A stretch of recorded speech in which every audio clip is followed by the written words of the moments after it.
Shalom, Tuhan Yesus memberkati. Ya, kita sekarang masuk ke dalam menjelajahi bukti bahwa perjanjian lama tidak bisa dipisahkan dari perjanjian baru atau perjanjian baru kepada perjanjian lama.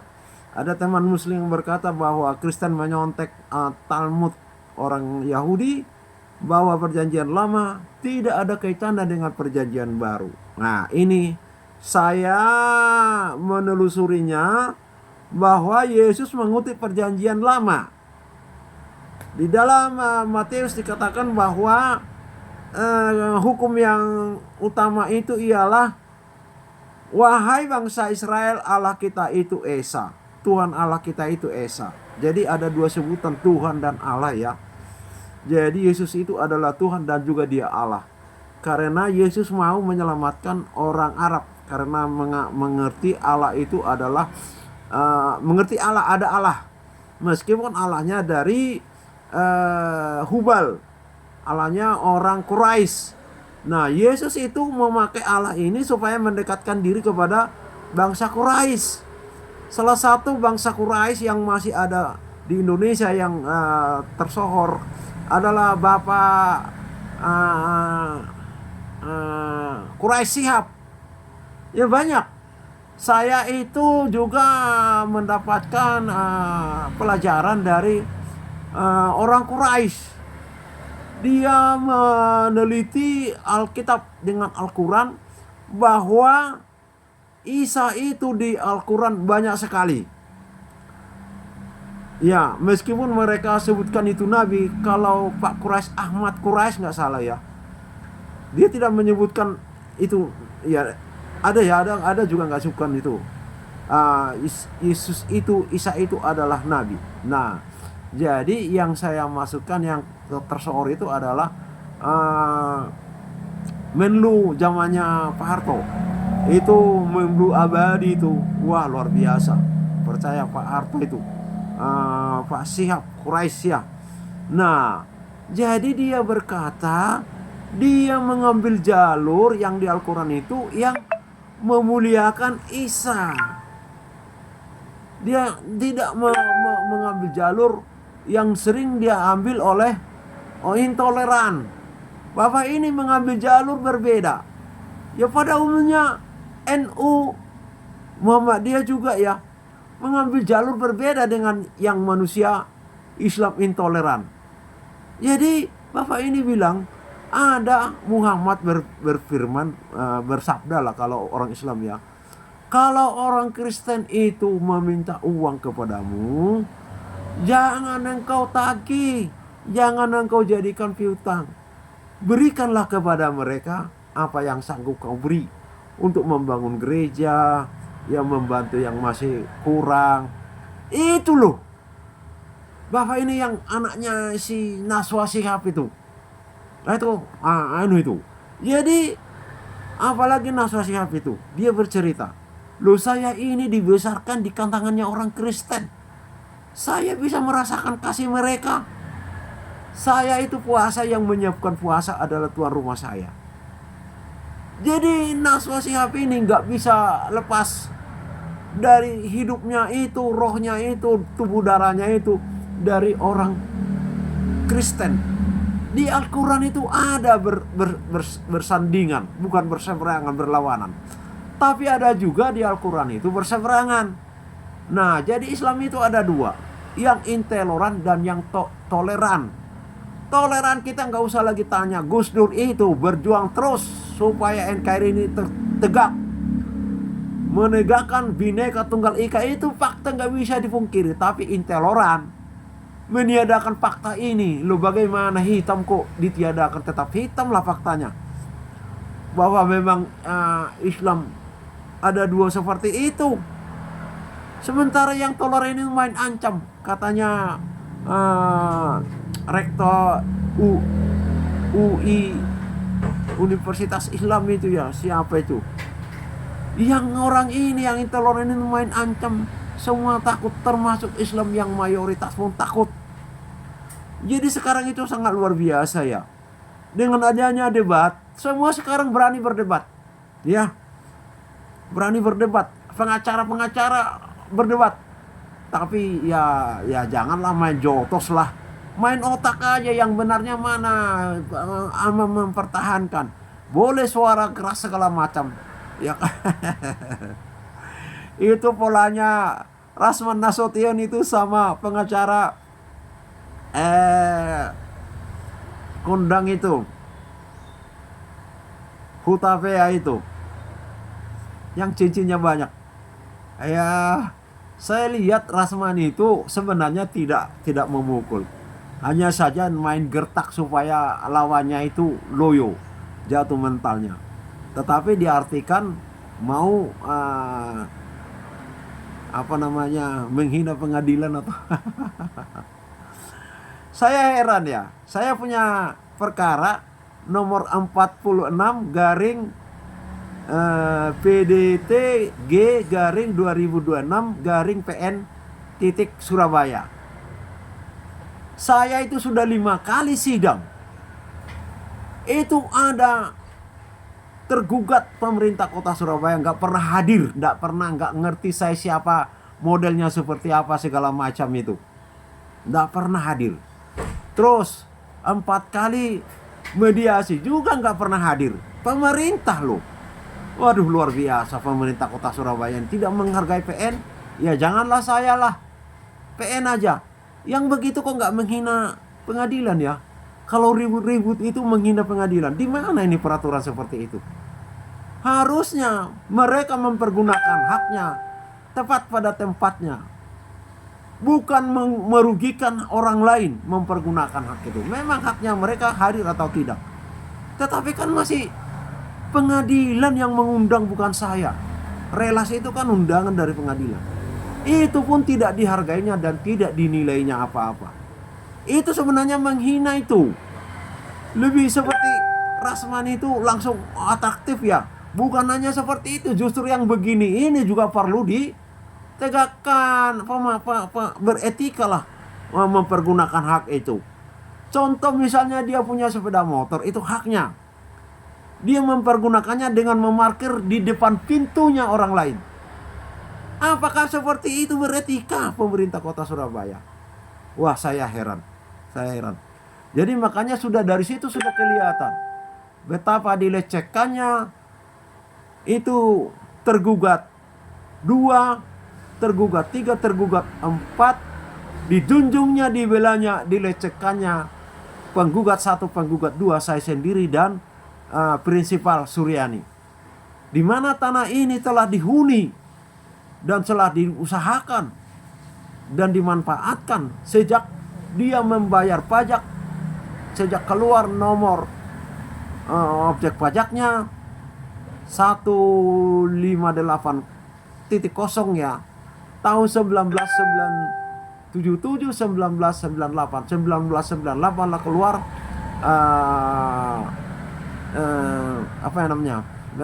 pemberitahuan terhutang pajak PTSP ya, PTTS ya.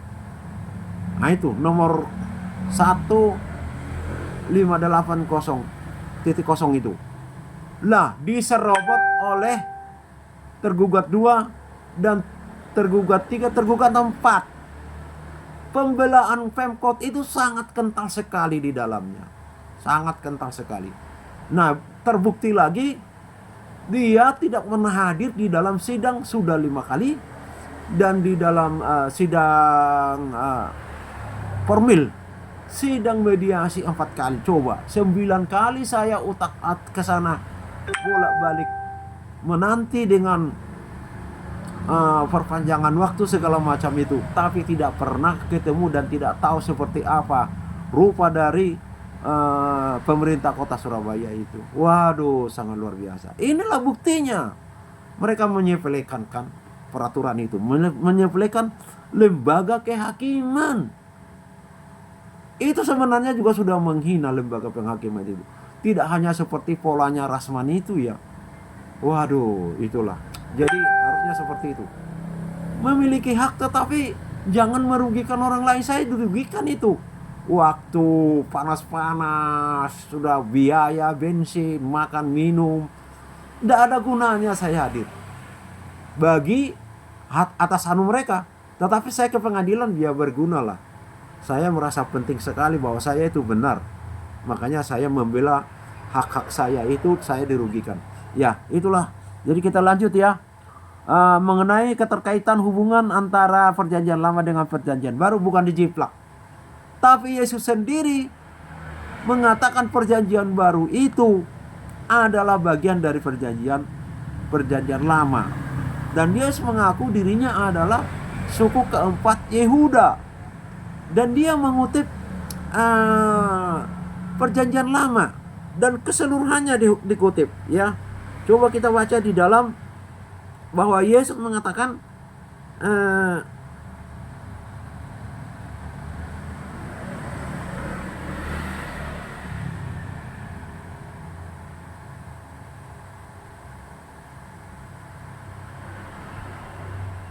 wah, ini masih proses ini. Dikatakan bunyinya seperti ini. Hukum yang terutama dan pertama, wahai bangsa Israel, bahwa Tuhan kita, Tuhan Allah kita itu Esa. Ini sudah berdebat ini masalah Esa ini. Esa, Ehad, apa lagi? Wacit ya, Wacit. Ini sudah diobok-obok ini sama teman Muslim sama Kristen, ini sudah berdebat. Artinya ini sudah sangat banyak diketahui umum lah.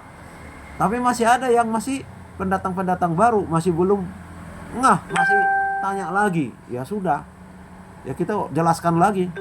Yang Islam utamanya ya, bahwa Allah itu tidak beranak dan diperanakan. Nah, jadi ciptaannya itu kalau di Kristen itu termasuk anaknya, karena dia asal daripada Bapa di surga.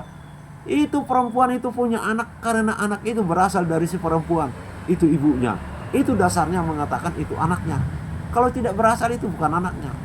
Nah, makanya berbeda.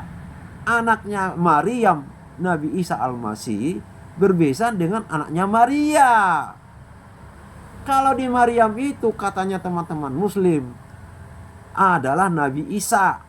Kalau di Maria itu anaknya adalah Isa, tidak pakai ada Nabi. Jadi Yesus tidak pernah mengatakan dirinya Nabi. Tetapi orang-orang banyak mengatakan dirinya Nabi karena mereka dari perjanjian lama. Kalau model seperti Yesus itu adalah Nabi. Nah, itu yang dikutip oleh Al-Quran. Dan oleh teman-teman non NU, non Sunni, atau nggak tahu Sunni garis keras, nggak ngerti, intoleran. Mereka membutakan, mendustakan keadaan ini.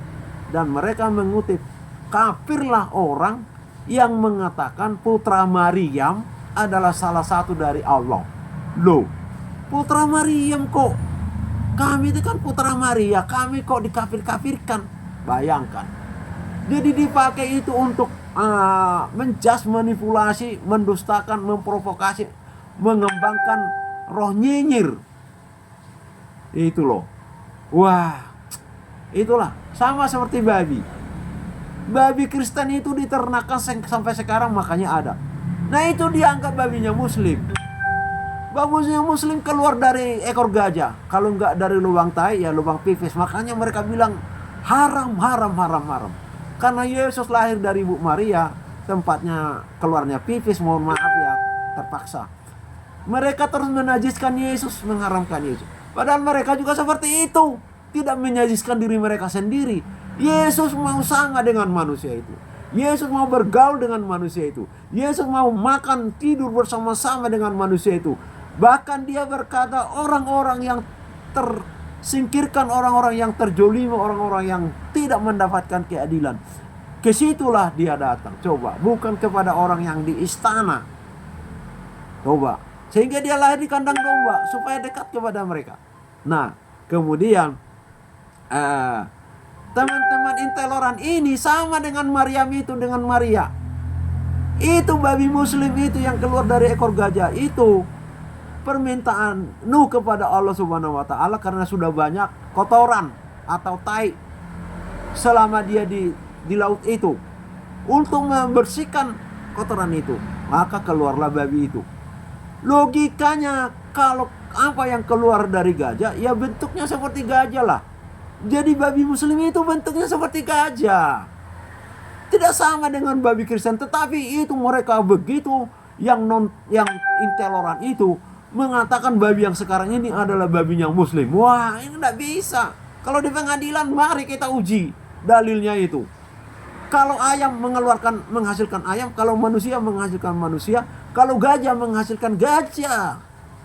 Tidak ada di bumi ini gajah sama dengan babi. Gak ada itu. Lah, mereka terus ngotak-ngatik teruskan itu. Babi muslim itu bukan hanya najis karena keluar dari hal yang najis, juga memakan hal-hal yang najis, makanan-makanan kotor di perahu Nuh, termasuk taiknya Nuh sama keluarganya. Ya itulah super haramnya. Lah, saya pernah dengar Ustadz Yahya Walauli bahwa seburuk-buruknya senajis-najisnya hewan adalah babi. Seburuk-buruknya manusia adalah Kristen. Tapi Kristen lebih buruk daripada nabi, daripada babi, sehingga perlu dibinasakan. Coba bayangkan. Saya dengar itu. Saya cari sekarang gak ada. Itulah alasannya mengapa Kristen dinajis-najiskan dan dicuci otaknya bahwa orang Kristen ini najis makan daging babi. Yang dimakan itu daging babinya Kristen, bukan daging babinya Muslim yang super haram. Lah mengapa mereka resek? Mengapa mereka, apalagi istilahnya yang paling tepat itu? Aduh, latah. Saya sudah ngomong, kalau saya di Medan, saya buka warung jual daging babi. Kalau ada yang sweeping, saya ambil golok. Memang dagingmu yang saya jual, memang babimu yang saya anu di sini. Babimu super haram. Ini babi sudah ada sebelum Nuh ada. Itu di kisah kejadian itu penciptaan, kisah penciptaan, kejadian 1 ayat 24-25. Nuh sudah berapa generasi dari Adam baru ada. Aduh, generasi ketiga ya, keempat apa itu? Dari Adam. Aduh. Jadi saya katakan, lanjutkan. Bila perlu bawa ke pengadilan. Tuntut ganti rugi. Yang menutup jalan pidanakan. Terus yang menutup jalan perdatakan. Biar diuji dalilnya itu. Apakah babi Kristen atau babi Muslim yang dijual di pinggir jalan itu? Wah, orang-orang intoleran itu otaknya bobrok. Makanya lihat aja perkembangannya. Mereka punah jadinya. Termasuk mereka yang mengembangkan perang, bunuh, mati syahid masuk ke surga. Punah itu. Karena itu jalan sesat, bukan jalan lurus itu. Itu jalannya setan, memang haus darah. Jadi kebahagiaannya setan itu adalah manusia yang tersiksa mati, haus darah. Kata Tuhan di dalam Yohanes 8:44 bahwa iblis itu sejak dia berontak adalah pencuri manusia dan pembunuh manusia yang keji, raja dusta, raja hoakbar, raja kebohongan. Baca itu Yohanes 8:44. Masalah atau Wahyu 21 ayat 8. Aduh, bahkan Rasul Paulus mengatakan mereka itu adalah anjing-anjing. Anak anjing kan jorok dan tidak tahu malu. Nah itu. Jadi kita baca ya. Kematian Musa pasal 34. Ini sudah ini. Dia memberikan nasihat, nyanyian. Ini sekarang dia pergi. Kemudian naiklah Musa dari daratan Moab ke atas gunung Nebo. Di situ ada, sekarang itu tidak tahu di mana gunung ini ya. Kalau saya mau ke mana itu, ke Holy Land, ke Napatilas, ke Israel, saya mau apa ini? Mau tahu Nebo ini. Ini Abarim juga namanya. Atau ada 2 gunung barangkali di situ ya, Abarim sama Nebo. Nah, teman Muslim, ini masih ada kuburannya Musa. Sedangkan matinya Musa di gunung Nebo atau Abarim tidak disebutkan. Firman yang memang mengatakan ada ya, itu saya akui lah, teman Muslim itu ya, saya akui itu. Bahwa memang Tuhan Allah berkata dia akan meninggal dan akan disatukan dengan tulang-tulang nenek moyangnya, keluarganya. Ya, coba kita lihat kebenarannya ya. Ke gunung Nebo ya, ini ke atas puncak Pisgah. Jadi Gunung Nebo itu di atasnya ada namanya Pisgah. Jadi tinggi sekali ya. Dia naik ke sana itu supaya bisa menatap tanah Kanaan yang dijanjikan oleh Tuhan. Musa tidak boleh masuk ke sana. 40 tahun dia merindukannya. Coba, aduh luar biasa. Tapi ya sudahlah, lebih baik ke surga daripada ke Kanaan. Kenapa? Karena Musa marah kepada bangsa Israel ketika mereka bersungut-sungut, katanya punya Allah, punya Tuhan, mau membawa ke tanah Kanaan. Nyatanya kami dibawa ke padang gurun, air tidak ada, sudah haus. Itu ke waktu di Mariba. Mariba itu mereka ketemu air, ada sumber tapi pahit. Wah, meledak di situ. Nah, Tuhan perintahkan kepada Musa, tetapi Musa ya sudah capek ya. 40 tahun udah capek lah, bersungut-sungut terus.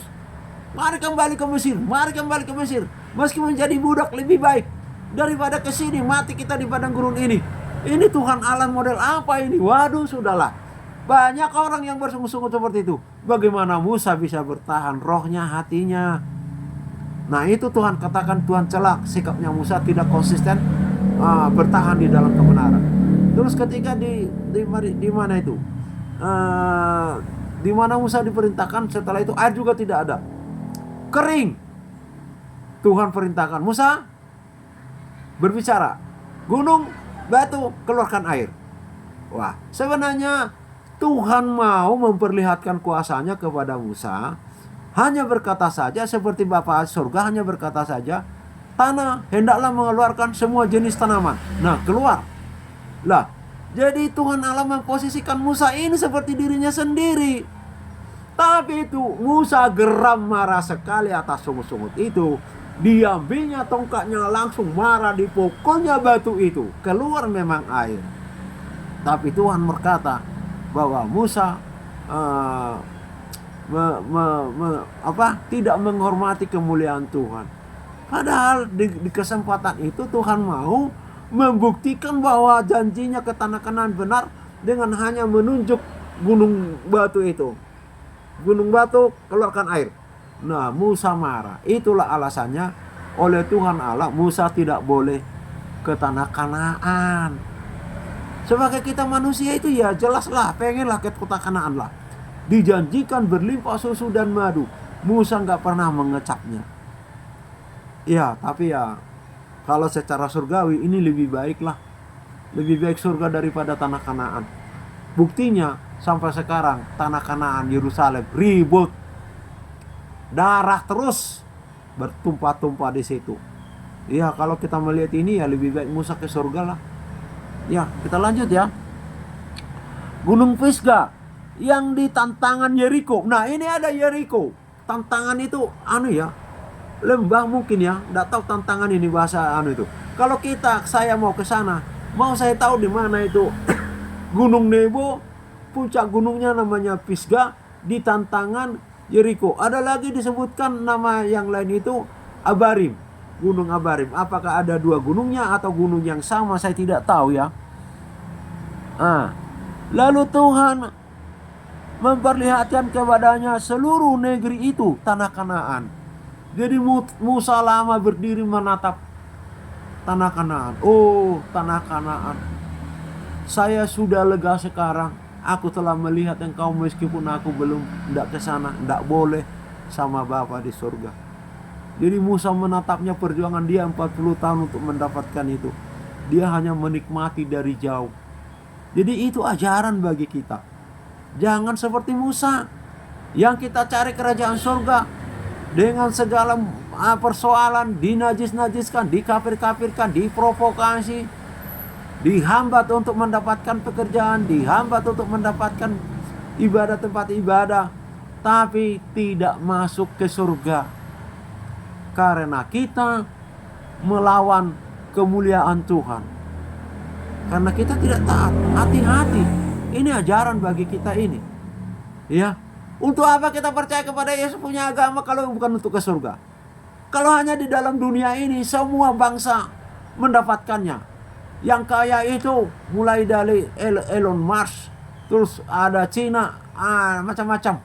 Di Indonesia mungkin sudah bercampur orang kaya. Artinya Tuhan berkata, Dia memberikan hujan kepada semua orang, supaya orang itu tahu bahwa hujan itu tidak diciptakan manusia tetapi diberikan oleh Dia. Itu penciptaan langit dan bumi adalah ketika embun. Ketika embun, ya gerimis-gerimis lah ya embun ya. Manusia juga diciptakan ketika ada embun. Ya oke, kita lanjut. Memperlihatkan kepadamu seluruh negeri itu, daerah Gilead sampai ke kota Dan, seluruh Naftali. Nah ini meskipun belum nyampe ke sana, sudah diberikan Tuhan nama-nama Kanaan itu. Nanti selanjutnya mereka membagi-bagi sesuai dengan nama-nama ini. Daerah Gilead, ini daerah ya, bukan suku ya. Ke kota Dan, padahal belum nyampe ke sana, tapi ini namanya dibuat. Seluruh Naftali, ini suku ini dua-dua. Tanah Efraim juga suku, dan Manase juga suku.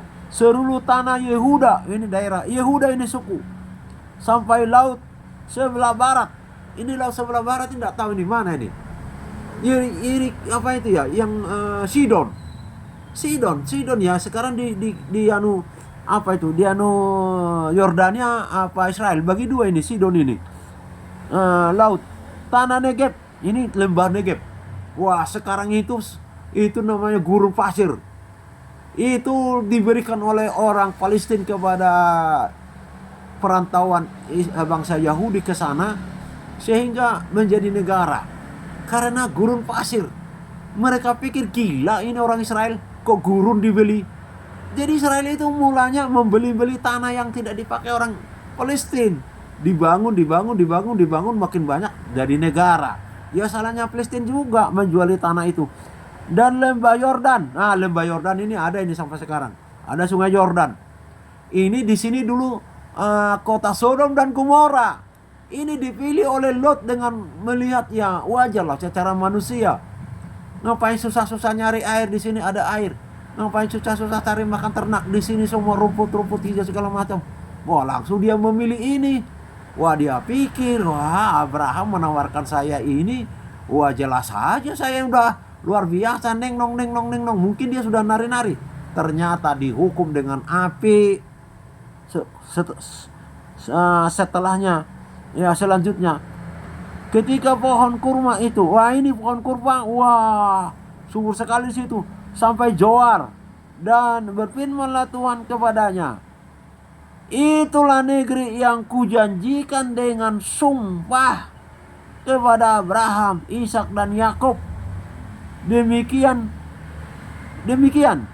kepada keturunanmu lah akan kuberikan negeri itu. Aku akan mengizinkan engkau melihatnya dengan matamu sendiri, tetapi engkau tidak akan menyeberang ke sana. Nah, tidak bisa menyeberang ke sana. Itu dituturi Tuhan Musa itu. Dia hanya menatap, dia muter-muter sekeliling. Tuhan katakan, kota Dan, kota Naftali, kota Manase, kota Yehuda. Dia kelilingi itu. Kemana Tuhan katakan belum direbut, tetapi kepada Musa sudah diberitakan sebelah barat, sebelah timur, sebelah sana, sebelah sini. Itu namanya nubuat belum terjadi. Itu sudah diberitahukan kepada Musa, dan memang akhirnya itu tepat seperti dikatakan Tuhan. Kanaan itu seperti itu dibagi-bagi. Kanaan dan seberang Yordan ya, sampai ke laut apa namanya ini. Kita selesaikan aja ini ya. Lalu Musa melihat, lalu matilah Musa. Ya inilah, mengizinkan engkau melihatnya dengan matamu sendiri, tetapi engkau tidak akan menyeberang ke sana. Melihatnya dengan matanya sendiri, tetapi tidak akan menyeberang. Jadi hanya dua loh pelanggaran Musa itu. Tapi karena dia abdi Allah, karena dia jadi contoh untuk ketaatan bagi bangsa itu, diganjar tidak boleh menyeberang, menginjakan kaki ke sana. Kalau kita mengukur-ukur secara menyesuaikan, ya 40 tahun Tuhan, saya renung-renungkan kecapean, kelelahan saya, menginjakan kaki ke sana akan tersungkur mencium tanah itu. Tetapi Tuhan katakan, kamu tidak boleh melanggar kemuliaanku. Waduh, itu bagi kita Kristen ukurannya seperti itu. Jangan sampai di akhir hidup kita ini malah mualaf, aduh hancur sudah. Tidak akan menerima tempat di surga itu. Yohanes 14 ayat 1 dan 4 sampai 4 sampai 6 lah ya. Kehilangan rumah yang di surga. Tidak ada janji seperti itu di Muslim. Jangan gelisah dan gentar hatimu. Percayalah kepada aku dan percayalah kepada Bapa. Aku pergi kepada Bapa untuk menyediakan tempat bagimu. Kalau tidak ada tempat, aku akan berterus terang mengatakannya. Tetapi di sana ada tempat banyak. Dan kemana aku pergi, kamu pun akan bisa ke sana. Dan akan dapat tilas mengikuti jalurnya Yesus. Kita akan terbang coba melewati matahari. Seperti Yesus terbang. Tidak ada yang bisa menahan. Dan kata Thomas, kami tidak akan bisa ke sana. Bagaimana jalan kami akan ke sana? Ya seperti aku jalan. Akulah jalan, kebenaran, dan hidup. Hidup yang kekal. Kalau neraka kematian kedua. Kalau surga itu hidup yang kekal. Bukan kehidupan di neraka, kematian. Nah, jadi dan matilah Musa setelah melihat itu semua. Kelilingi semua, diberitakan Tuhan ini ya, dan ini Manase, ini Naftali, ini Yehuda, ya disebutkan semua ya. Tapi enggak termasuk aku tak lihat ya. Ya terlalu ya, nantilah mungkin ya. Mereka sendiri yang bagi-bagi. Nah, setelah semua keliling itu diberitahukan kepada Musa, matilah dia di ini banyak sekali istilahnya ya. Matilah dia di tanah Moab. Itu termasuk Moab. Jadi mereka itu menghajar Moab terakhir. Moab waktu sudah sampai di Yeriko, itu daerah Moab ya. Perang sama Moab, disitulah imam Israel ditaklukkan oleh Raja Balak, Raja Moab. Siapa itu imamnya Israel itu yang keledainya berbicara itu? Dan murka Tuhan terjadi. Dikalahkanlah mereka. Akhirnya mereka minta ampun, mereka bangkit menang. Ya, banyak ceritanya di Moab ini. Dan dikuburkanlah dia di suatu lembah di tanah Moab. Nah, ini bagaimana nih teman Muslim? Ini apakah Anda tahu di mana daerah Moab ini? Dikuburkan dia di lembah itu. Moab sekarang ini, iya, jadi sekitar ini sudah. Tapi ini belum menyeberang ini Moab ini, belum ke tanah Kanaan karena nggak boleh ke tanah Kanaan. Jadi di sebelah barat Sungai Yordan. Ya, nah, disitulah kuburannya. Kalau kuburan itu Musa itu menurut Islam di situ, berarti ada benarnya bahwa kuburan itu yang disampaikan oleh Islam itu benar. Jadi di lembah tanah Moab, di tantangan Bet-Peor, lebih jelas lagi. Kalau kita ke sana itu minta guide-nya itu, Bet-Peor itu di mana? Kita akan tahu minimal lokasinya sekitar ya, tidak tahu persis di mananya kuburan Musa itu. Di Bet-Peor, dan tidak ada orang yang tahu kuburannya. Nah, ini gimana nih teman Muslim? Tidak ada orang yang tahu kuburannya sampai hari ini. Bagaimana ini Muslim kok ada makamnya Musa? Berarti Musanya Kristen sama Musanya Islam berbeda. Itu Musanya Islam tidak tahu asal muasalnya. Tetapi katanya adiknya Harun sama saudara Maryam. Nah ini, kalau di Kristen itu benar, tiga itu bersaudara. Tetapi di sini kuburnya Musa tidak tahu ada seorang pun sampai hari ini. Tapi Islam itu mengumpulkan, jangan-jangan seperti di Indonesia. Habaib-habaib yang mengaku dari Yaman, tapi saya lihat tidak pernah ada menyampaikan dalil Al-Quran. Hanya mereka itu diakui oleh teman-teman muslim pribumi. Mereka membangun makam-makam yang mengaitkan itu kepada Soekarno, kepada Wali Songo, bahwa itu adalah keturunan dari Habaib dari Yaman. Bahkan sejarah Indonesia itu mau mereka belokkan menjadi sejarahnya orang Yaman. Wah, hampir Indonesia tenggelam oleh mereka itu. Jadi jangan-jangan seperti itu makamnya Musa ini. Dibangun kosongan, tidak ada makam, tidak ada mayat di situ, tapi ditulisi makam Musa. Ini kerjanya Habaib. Modelnya Habaib ini. Dan seolah-olah mereka yang punya cerita, yang punya sejarah bahwa mereka itu benar. Bahwa mereka memiliki Nabi Musa dan mereka memiliki makamnya. Wah, itu sangat luar biasa. Penipuannya sangat luar biasa. Jadi modelnya ini model Habaib Yaman ini. Membangun makam yang tidak ada bangkainya di situ, tapi ditulisi sedemikian rupa. Wah, sakral ya toh. Ada kembang itu, kembang di makam itu apa itu? Wah, dibuat sedemikian sakral. Apalagi mereka mengundang setan ke situ tambah sakral. Tidak ada yang tahu sampai hari ini. Musa berumur 120 tahun. Nah, di Islam berapa umurnya Musa? Ini kita cari kebenaran. Dan kekuatannya belum hilang. Meskipun berumur 120 tahun. 120 tahun Musa itu. Bayangkan aja puasa di gunung tersina, gunung Sinai 40 hari 40 malam. Tidak makan, tidak minum. Wah, ini 120 tahun. Ketika ia mati, matanya belum kabur. 120 tahun. Jadi kalau kita melihat ini, berarti kalau orang makin tua, matanya makin kabur. Itu hukum yang tidak bisa dibantah. Hukum daripada Alkitab, hukum dari kebenaran. Ada lagi satu hukum yang tidak banyak sekali. Hanya saya sebutkan aja beberapa. Orang yang menikah, mereka meninggalkan ibu dan bapaknya, dan istilahnya mereka meretas ya. Dan mereka akan berkumpul laki-laki dan perempuan. Itu yang mengikat perjanjian itu. Ini yang menjadi hukum universal, tidak bisa dibantah. Dan mereka telanjang tapi tidak malu.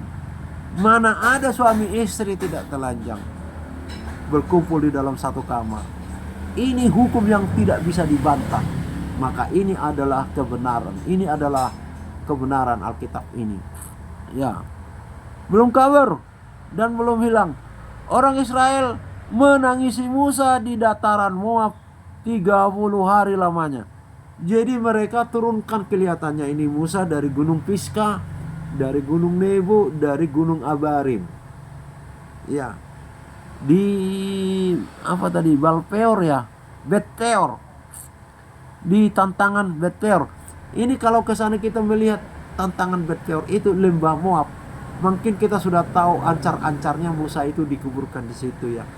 Tapi tidak tahu. Ini kan berarti ditulis ini sama Yosua ini yang nulis ini. Karena disebutkan kuburannya sampai hari ini tidak ada orang yang tahu. Jadi ini ditulis setelah Musa meninggal. Dan sudah berapa lama. Yosua sendiri pun menulisnya. Tidak ada orang yang tahu. Karena mereka kuburkan di situ terus nggak dikasih tanda atau tandanya hilang, nggak ngerti nih. Nggak ada orang yang ke sana. Apa namanya ke kuburan itu? Bukan besuk ya, apa namanya? Orang yang tabur-tabur kembang itu tidak ada karena memang ini di lembah gunung ini. Orang Israel menangisi Musa di dataran Moab 30 hari lamanya. Jadi setelah meninggal baru dibawa ke bawah, baru mereka nangisi di situ. Nah, di sini terjadi peperangan antara setan dan Mikael. Jadi setan mau ngambil mayatnya Musa, tapi Mikael tidak boleh. Nah, apakah ini menjadi cikal bakal terjadinya adanya kuburan Musa ini ditemukan sekarang atau tidak. Maka berakhirlah hari raya tangisan perkabungan karena Musa itu 40 tahun. Mereka begitu muntah marah besar kepada Musa, menghujat, membuli, mengata-ngatai sampai kepada Tuhan. Mereka bersungut-sungut, katanya pulang ke Mesir, hore kita pulang. Ya mungkin seperti sekarang, bangsat Musa, bangsat, aduh nggak tahu lah. Makanya Musa itu, dia itu nabi yang paling sabar dan hatinya tentram damai. Tetapi itu pun dia juga manusia biasa, marah juga dia. Penuh dengan roh kebijaksanaan. Musa itu mereka bilang penuh dengan roh kebijaksanaan sebab Musa telah meletakkan tangannya di atasnya. Di atasnya siapa ini ya? Di atasnya bangsa Israel mungkin ya. Sebab itu orang Israel, ya atas Israel, mendengarkan dia dan melakukan seperti yang diperintahkan Tuhan kepada Musa. Ya memang. Tapi ketika diberikan ujian, mereka itu semuanya itu, berbalik arah. Tapi di luar itu mereka taat. Bangsa Israel itu seperti itu. Jadi ada orang Kristen yang seperti ini, ada sekarang ini. Ya, kalau hidupnya diberkati Tuhan, adem ayem. Pas ada sakit, murtad, marah. Sakit ini dari Tuhan. Karena saya sudah menyembah Tuhan, sudah datang beribadah, memberikan perpuluhan segala macam, sakit masih ada. Ini seperti bangsa Israel. Ini bangsa Israel, kalau dicoba sedikit itu diuji lah. Itu bedanya, ada kejahatan cobai, kalau dari Yesus kebaikan diuji. Jadi Tuhan katakan kalau di perjanjian lama masih dijadikan sama. Tuhan juga menguji bangsa itu, disebutkan dicobai. Setan mau mencelakakan orang itu, disebutkan dicobai. Tapi di perjanjian baru dibedakan. Kalau yang dari Tuhan seperti ini diuji. Kalau yang dari setan dicobai, mau dicelakakan. Apakah benar kamu itu, agamamu itu? Itu dibuat segala penyakit untuk mencobai. Kalau Tuhan tidak mengujinya, ya itulah bedanya ya. Kalau dari Tuhan ujian, dari setan cobaan. Maka berakhirlah ini ya, telah meletakkan tangan ini ya, Tuhan kepada mendengarkan dia. Ada memang mendengarkan, ada yang bersungut-sungut, tegar tengkuk, dinasehati juga melawan. Ada, makanya mereka bilang ini dan melakukan apa yang diperintahkan Musa. Seperti Musa yang dikenal Tuhan dengan berhadapan muka, tidak ada lagi nabi yang bangkit di antara orang Israel.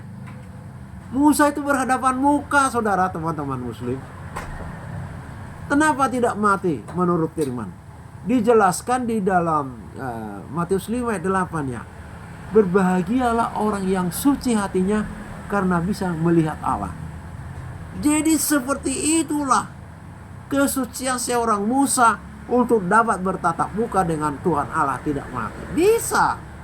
Ada syaratnya.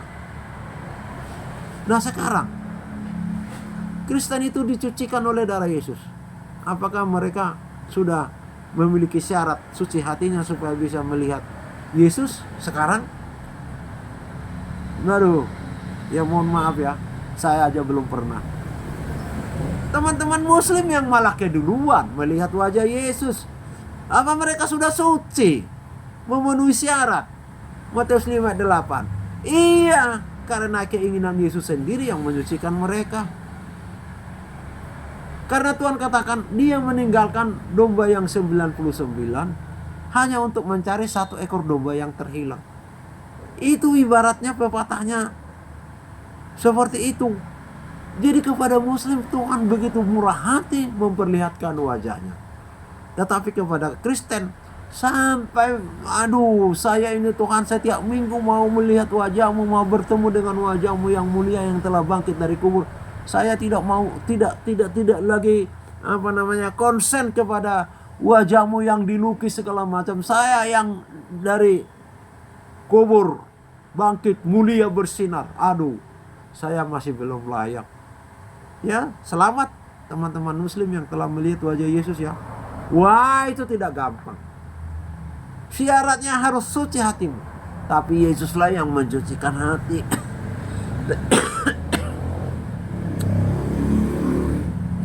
Seperti Musa yang dikenal Tuhan. Nah ini ya, dalam bangkit di antara tidak ada. Yosua pun hanya mendengarkan suara, tidak lagi melihat muka dengan Tuhan Allah. Dia pernah melihat malaikat membawa pedang. Itu sudah nggak tahu. Mikael barangkali, karena Mikael itu adalah pemimpin segala malaikat. Ketika mereka mau berperang, Mikael datang. Ya saya kira Mikael itu. Yosua melihat. Jadi bukan Tuhan Allah yang dilihat oleh Yosua. Beda dengan Musa, bertatap muka. Jadi Musa ini kan waktu awal-awal ditanya, aku mendengarkan api, aku melihat api membakar rumput-rumput, tapi tidak terbakar. Aku mendengar suara, tapi aku tidak lihat. Lah masa aku memberitakanmu kepada bangsa Israel bahwa Tuhan Allah kita itu adalah api? Bagaimana aku menceritakan perihalmu, aku tidak mengenalmu, tidak bisa melihat wajahmu. Tidak diperlihatkan. Jadi belum kudus Musa waktu itu. Katakanlah aku adalah Tuhan Allah nenek moyangmu Abraham, Musa dan Yakub. Masa begitu saja terus bangsa Israel bisa memilih saya, menerima saya? Mereka mau membunuh saya karena saya membela mereka ketika mereka bertengkar dengan orang Mesir, saya bunuh orang Mesir. Ketika mereka saling berantem, saya relai, saya damaikan. Apakah engkau membunuh kami juga seperti orang Mesir itu? Kaburlah Musa. Karena dia itu dipungut oleh Firaun, putri Firaun. Dia tahu asal muasalnya masih dari bangsa Israel. Karena Maryam, saudaranya Musa itu, disuruh untuk mengasuh dia, membawa 2 keinang yang sudah menyusui, yaitu ibunya Musa. Sehingga Musa tahu kalau dia itu bangsa Israel. Begitu. Nah, jadi apakah engkau lawan atau kawan? Yosua mau melawan malaikat yang berpedang berkilo-kilo itu. Ditantang. Jadi itu diuji, itu namanya diuji. Karena Tuhan Allah mengatakan terus kepada Yosua, jangan gentar hatimu, jangan gentar, kuatkan dan teguhkan hatimu. Kepada Musa nggak pernah. Dia bujangnya Musa, pesuruhnya Musa ya. Nah kalau kali ini dia nggak gentar, langsung dia dekati itu malaikat yang pedangnya berkilauan. Lawan atau kawan? Lawan. Dihajar sama Yosua. Kawan, kata malaikat. Berselamatlah mereka. Menanglah Musa melawan bangsa Filistin di situ. Masuklah mereka ke tanah Yeriko. Yang sekarang Yeriko ada. Ya, kalau kita lihat sejarah itu, rontok itu temboknya yang dibangun begitu kuat dengan hanya pujian daripada bangsa Israel dan Yosua. Nah, itu. Jadi segala tanda mukjizat yang dilakukannya atas perintah Tuhan ini, pengakuan bangsa Israel yang dituliskan kembali ya. Sama dengan itu. Mohon maaf ya teman-teman muslim, kalau di Alkitab ini supaya mengerti setan itu bagaimana, dikutip lagi oleh Tuhan Yesus, disampaikan kepada penulis untuk dituliskan. Karena Tuhan mengutip dan memperkatakan kembali, maka itu menjadi firman. Tapi firman yang dikutip. Sama dengan Endor, Saul yang dikerasukan setan. Itu ditulis sudah menjadi gambaran kepada belakangan ini, kepada orang Kristen, kepada kita semua. Apabila pimpinan kita sesat, anak buah karyawan pun bisa sesat. Itu ajarannya. Apabila pimpinan kita main dukun, supaya kita ini tidak ditendang, kita pun ikut-ikutan main dukun. Itu namanya ajaran kepada kita. Itu yang saya sebutkan. Tidak ada nilai-nilai mutiara terpendam yang jadi tetap seperti itu teman-teman, pemberita Injil itu, pendeta-pendeta itu. Tidak ada kebenaran yang dimunculkan di situ. Bahwa tetap di situ disebutkan bahwa dari Allah itu muncul roh jahat dan roh baik. Padahal mereka sudah tahu tidak ada pertemuan antara roh jahat dengan roh baik. Tidak ada pertemuan terang dan gelap. Tapi oleh pegawainya, si karyawannya, si Raja Saul, Mereka itulah manusia itu, mempersekutukan. Di Muslim kan nggak boleh mempersekutukan Allah dengan ciptaan.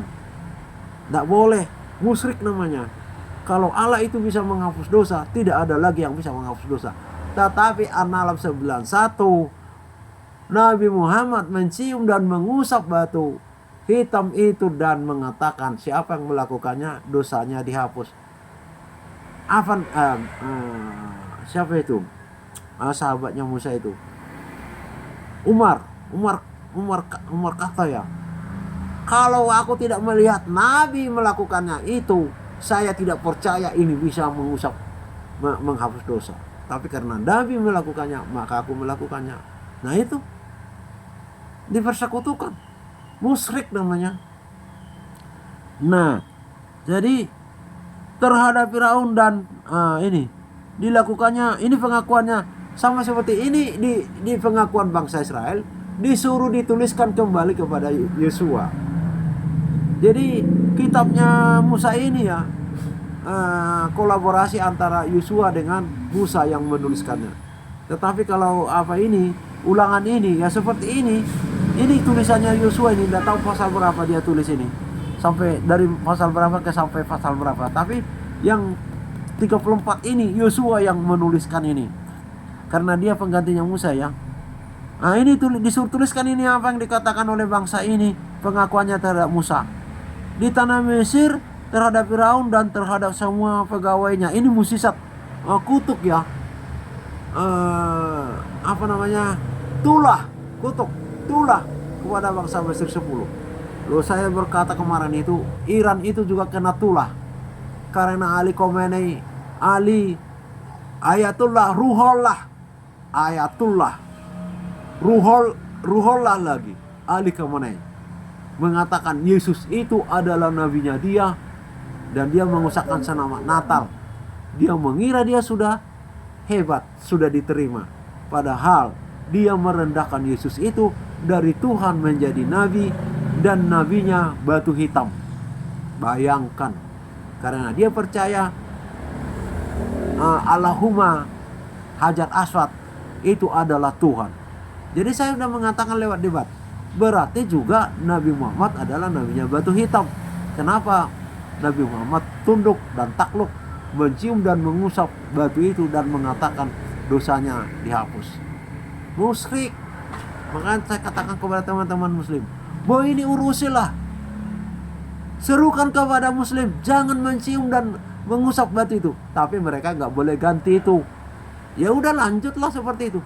Mereka marah kalau itu dikurangi, karena Al-Quran mereka sudah klaim tidak bisa ditambah dikurangi, bukan anti gores ya, bukan anti peluru, anti revisi, anti terjemahan, murni itu yang dari surga, nggak bisa diganti itu. Kalau hadis nggak tahu bisa nggak diganti itu. Ya saya bilang nggak usah diganti, tapi nggak usah dilakukan lah, nggak usah dilakukan. Itu ada namanya dari Kristen itu kelihatannya mualaf, Roy Hudson. Saya lihat bahasanya ya.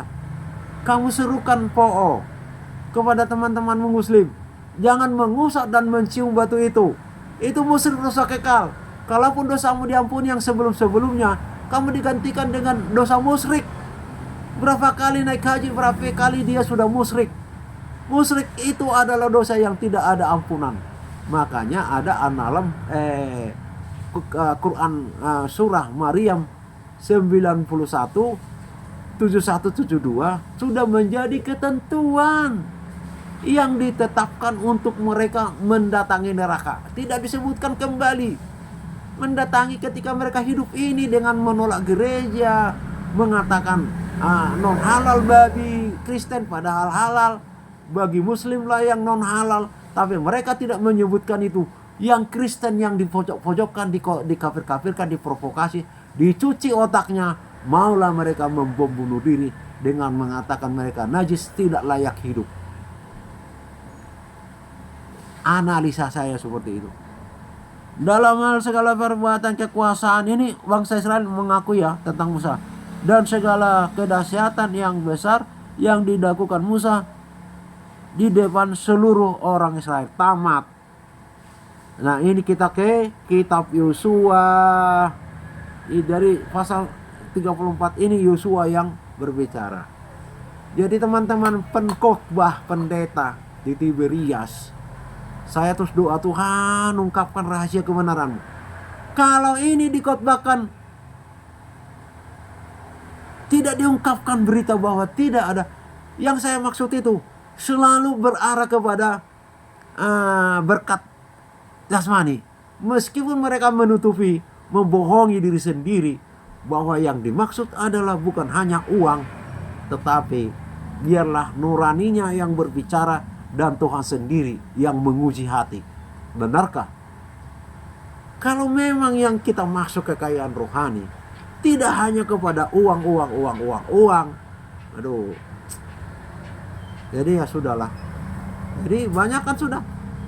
Jadi nggak pernah ada mau memfirmankan ini. Sama seperti yang saya sebutkan tadi. Benarkah firman Tuhan yang disampaikan oleh pegawai Saul bahwa roh jahat turun dari Tuhan Allah? Tidak pernah ada pemberitahuan bahwa itu tidak benar. Ya disampaikan aja begitu. Tidak dikorek itu nilainya. Tapi langsung pindah kepada firman Tuhan yang lain. Berpindah-pindah semua sama. Udahlah. Saya ini sampai diblokir di grup. Gara-gara, ya mohon maaf, bahasanya dikritisi ya. Sebenarnya firman Tuhan tidak perlu dikritisi kalau benar. Kalau tidak benar, itu yang dikritisi. Iya. Saya pernah mengkritisi karena saya doa dan bernyanyi. Bapa kami yang di surga, dikuduskanlah namamu. Jangan bilang dikuduskanlah namamu. Seolah-olah Bapa itu nama tidak kudus. Wah, sudah keliru ya. Memang sedikit kok bedanya. Padahal Yesus yang mengatakan itu. Lalu yang benarnya bagaimana? Tidak diungkap. Siapa mengatakan Bapa itu tidak kudus? Maksudnya saya beritahu itu hamba Tuhan. Jangan membawa nama yang kudus, nama Yesus itu sudah diterima menjadi Tuhan dan Juru Selamat. Main perempuan, itu namanya tidak dikuduskan nama Bapa yang di surga. Jangan membawa nama Yesus ke dukun, itu namanya tidak menguduskan nama Bapa yang di surga, yaitu Yesus. Jangan bawa nama itu ke nightclub, ganja, korupsi, mencuri, membunuh, segala macam, segala dosa. Itu namanya tidak menguduskan nama Bapa yang di surga. Itu sebenarnya yang mau diungkapkan. Tapi hamba Tuhan itu marah-marah, mengulang-ulang. Dan saya yang dituding karena saya yang nyanyikan dan baca doa penutup itu. Ketika di ruang pendeta dia dengar itu, langsung itu menjadi perikop judul daripada khotbahnya. Berulang-ulang. Oh Tuhan Yesus. Jadi sudahlah. Saya boleh katakan, hampir semua pemberita di gereja Tiberias modelnya sama. Dah, terserah. Saya kritisi juga pendeta Simanjuntak.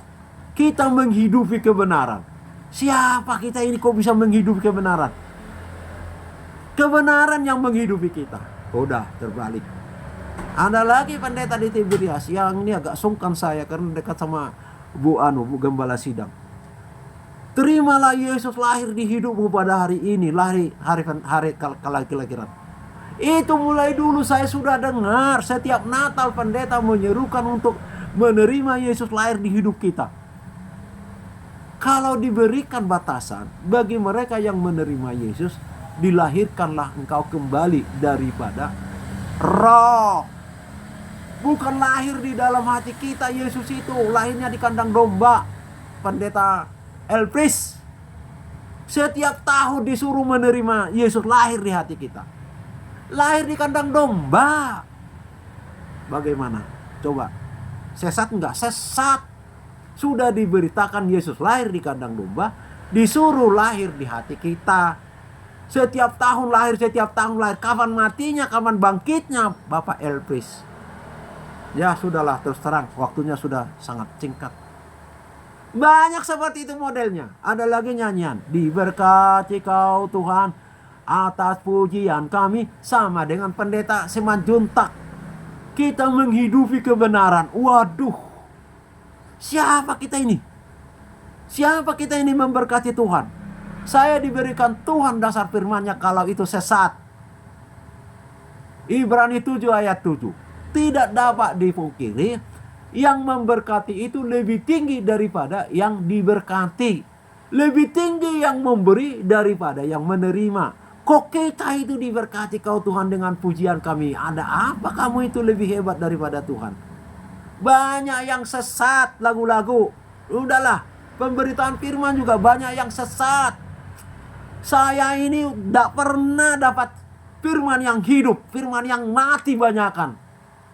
Waduh, saya tanya ini gimana pengertiannya? Diberikan Tuhan. Kok berbeda ya Tuhan? Jadi saya main HP sekarang mencari pengertian bandingan, tandingan, sudah wes terserah. Saya masukkan ke grup, diblokirlah saya. Selesai, sudah. Ya itulah keadaan yang sekarang, supaya kita hati-hati ya. Ada lagi teman belajar dari Facebook. Nanti bangsa itu sampai habis, bangsa Israel itu baru mereka berseru kepada Yesus, baru mereka diselamatkan dari Facebook. Ada lagi teman yang bilang bahwa binatang yang disembeli oleh Tuhan Allah menjadi kulitnya dipakai bajunya Abraham dan Hawa untuk menutupi itu punya barangnya itu yang memalukan itu adalah kulit kita ini. Pak Robert itu yang ngomong ke saya. Aduh Tuhan, bagaimana ini, dasarnya apa ini? Kalau kulit kita ini yang menjadi ganti kulit binatang itu, kenapa kita masih malu lagi pakai baju lagi? Di mana kebenarannya itu Pak Robert? Aduh, nggak ngerti saya. Jadi dia mengkhotbah saya sudah kontak sama dengan Roh Kudus. Ini bagaimana Tuhan? Saya dengar, saya biarkan dia terus. Loh kok bisa? Allah itu peduli meskipun Adam dan Hawa itu berdosa. Mereka kehilangan tubuh kemuliaan sehingga tubuh jasmaninya yang kelihatan memalukan, sudah nggak ada lagi itu baju.